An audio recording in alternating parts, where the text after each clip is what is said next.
Hey, what's up guys? Shane here with Rice Creek Bushcraft.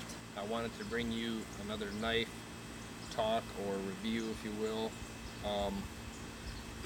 This one I've had for, I don't know, 8 or 9 months. I've used it quite a bit.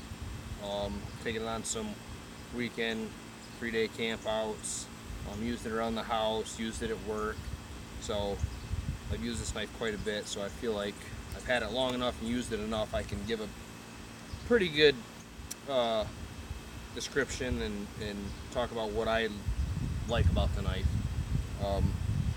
So it is the LT Wright Gary Wines Bushcrafter, and this one is in burlap. As far as I know, they all come in 01 tool steel. As far as I know, they're all Scandi grinds. It's 0.156 thickness. It's got about a 4 3/4 inch handle and a 4.1 inch blade. So it's kind of that, I don't know, traditional bushcraft size. You know, that 8.5 to 9 inch knife is what guys like for bushcrafting. I tend to agree. I've got my Survive 5.1. Kind of see the difference there. But yeah, this is just a good size. I mean, I went on a 3-day this past weekend, and I had 3 knives, and this one got used the most. And I had a really nice custom. It was a great knife, but I just really like the way this feels, the way it transitions in your hand, the handle, everything about it. So I'll get the camera adjusted, and we'll talk about this so you guys can see it. Move up a little closer. Give me a second. All right. So here's what the brown burlap looks like. Pretty sweet. I like this, and I don't want to knock anybody else's knives. I like this burlap on this particular knife better than I've had on other knives in the past. You guys know I love Bark River. I got a lot of love for them. What I don't like about their burlap is you can feel the material, you can feel the fabric. And it gets stuff gummed up in it. I just don't care for that. So if I get a Bark River, which I have many and I love them, I wouldn't get their burlap. I've had 3 of them and they're all the same. I just don't like it. This one's really smooth. You can see none of the fabric is sticking out. So anyways, I like this one. I like the way it feels. It's got fisheye bolts. It's got a brass lanyard tube in it. Plenty big enough to put 550 or even something bigger than that. It's got this really nice sweep. You know, it angles from the back to the front, so it's kind of going both ways. It's angling to the front, it's angling to the back, and it just makes for a really nice knife. I like the way it feels in hand. Like I said earlier, I like the way it transitions, so you can do multiple different grips with it. It's very comfortable. That's one thing about these broomstick style handles is, you know, they don't have the contours, which I make knives and I put pretty deep Coke bottles in mine that feel good. You know, I mean, I like the feel of that, you know, kind of like if you look at the Survive, this has got a lot of palm swell. Okay, then it tapers in the front and in the back. So, I mean, it feels good. It feels really good, but if you'll notice, to rotate this knife, you know, for bushcraft use, it's a little more cumbersome. Where if you take a knife like this for its intended purpose for bushcrafting, you know, it rotates a lot easier. So I like that. There's no way really to get hot spots on a handle like this. So that's nice. And these style handles have been around for, you know, 100 or more years. So it must work. You know, people keep continuing to make this style, so it's a good design. I really like it.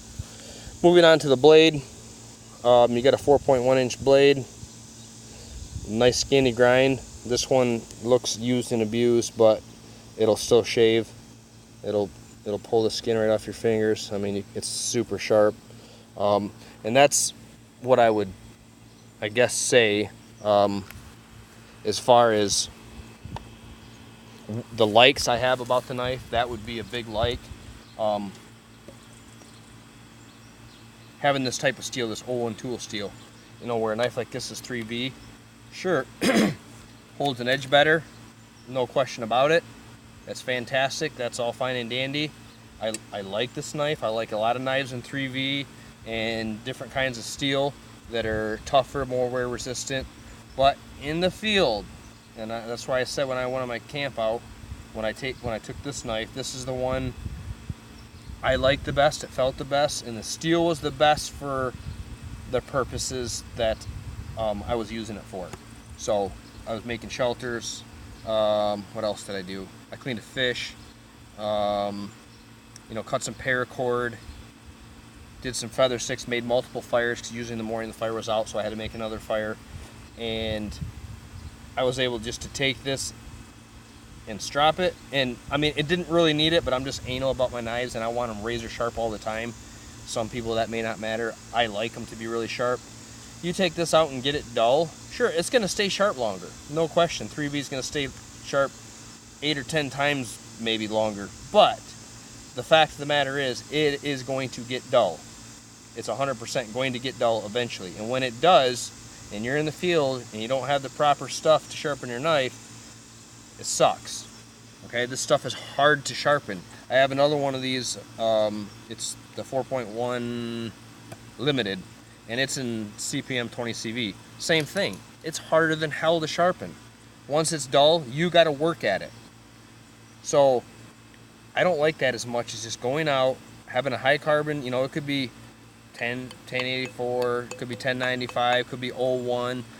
Personally, in my knives, I use 80 CRV2. It holds an edge a little better than 01. It's a little bit tougher, so that's why I chose it.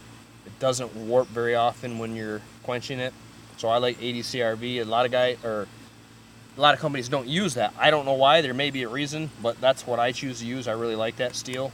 But any of those high carbon steels are fantastic if you're looking for a knife to take and do bushcrafting and go out for extended periods of time.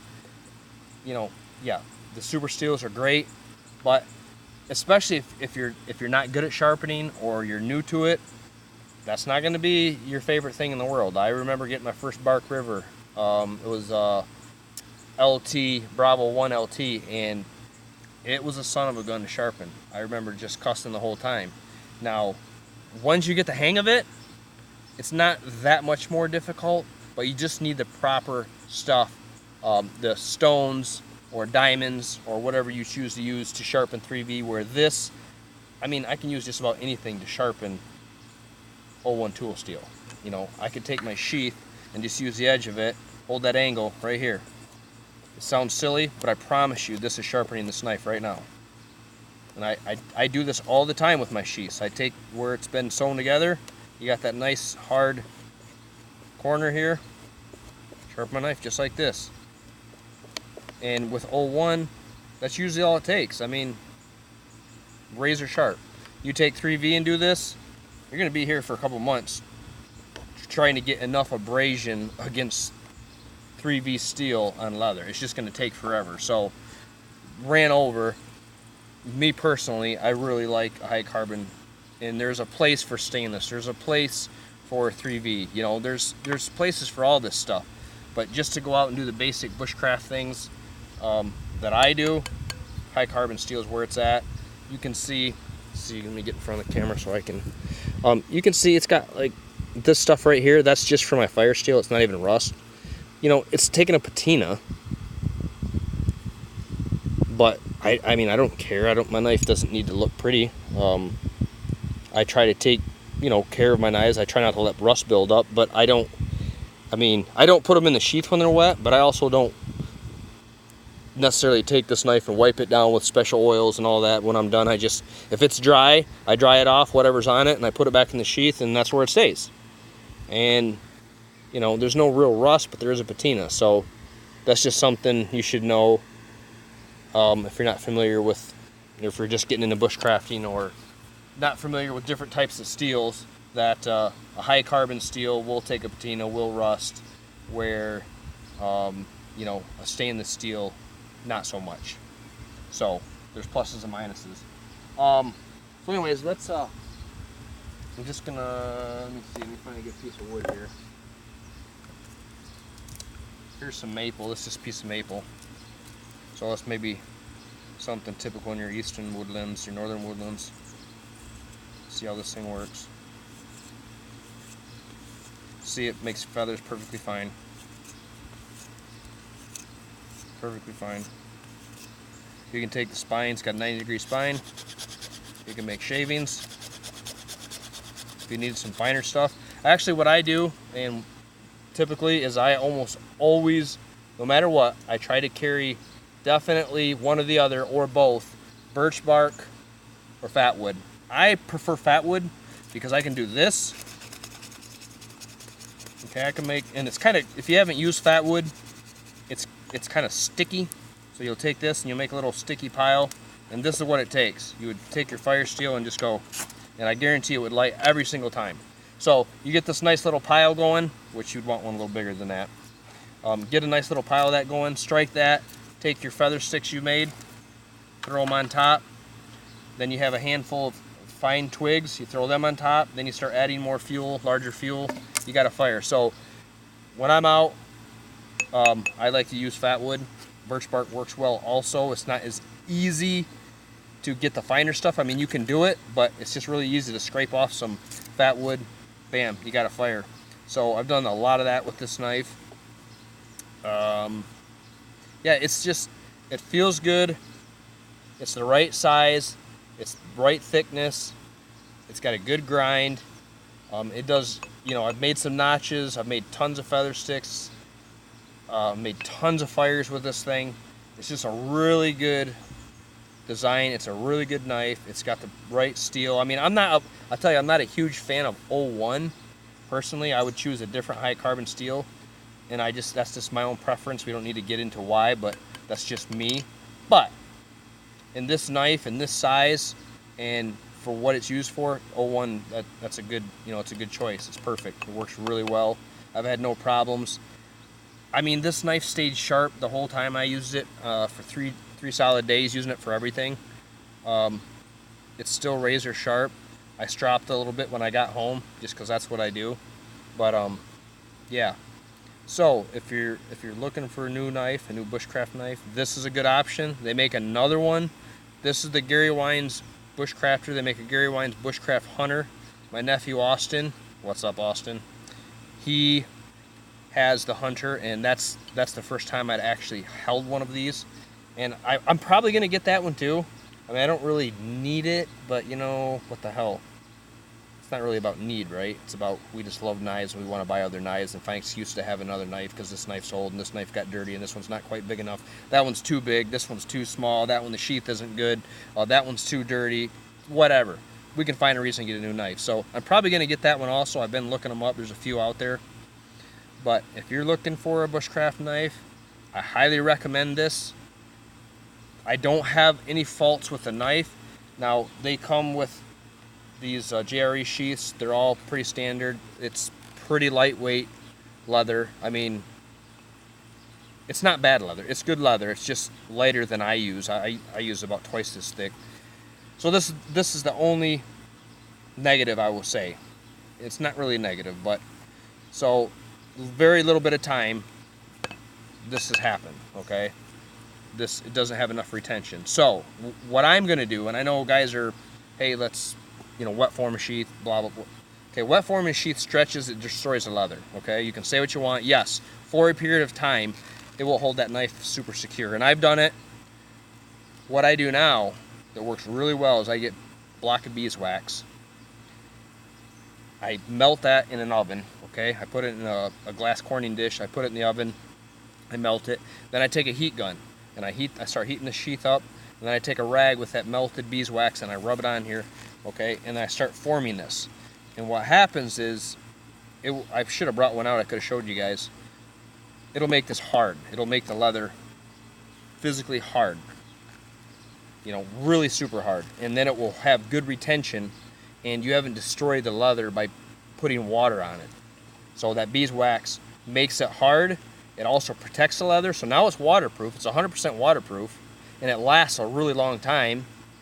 Worst case scenario, over many years, it starts to get loose again. You can hot beeswax it again. So I just haven't done that with this. I'm going to do it because this annoys the hell out of me that it has zero retention. So I'm not saying it's a fault of the sheath. It's a great sheath. It's just this one's not quite tight enough, so I just need to tighten it up, and that's what I'll do. Other than that, everything's great. Love the dangler. You guys know that's my favorite way to carry. It's out of the way. You want to sit down, kneel down, whatever. You don't have a knife jabbing you in the side. So sheath's good. It's got some retention points. Hold a big fire steel, which is awesome. Always got to have your fire steel.